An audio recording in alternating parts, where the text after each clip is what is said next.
महत्वाची आणि मोठी बातमी, मध्य प्रदेशमधील काँग्रेसचे नेते कमलनाथ हे भाजपच्या वाटेवर आहेत। कमलनाथ यांच्यासोबत काँग्रेसचे 10 ते 12 आमदार असल्याची चर्चा आहे। कमलनाथ यांचे पुत्र खासदार नकुलनाथ सुद्धा भाजपच्या वाटेवर असल्याचं पाहायला मिळतंय। संदीप राजगोळकर आमचे प्रतिनिधी आमच्या सोबत आहेत। संदीप, महाराष्ट्रामध्ये काँग्रेसला खिंडार पडलं असल्याचं आपण पाहत असतानाच आता देश पातळीवर सुद्धा अशाच घटना आपण पाहतोय।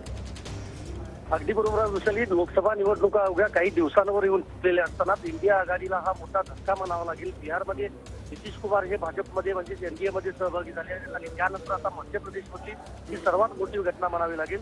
ही काँग्रेसचे मुख्यमंत्री राहिलेले त्याचबरोबर ते काँग्रेसचे प्रदेशाध्यक्ष देखील होते आणि आजचे सगळे दौरे त्यांनी रद्द करत दुपारी साधारणतः 3:30 वाजता ते राजधानी दिल्लीमध्ये दाखल होणार आहेत। त्यांच्यासोबत त्यांचे सुपुत्र खासदार नकुलनाथ हे देखील सोबत असल्याची माहिती मिळते।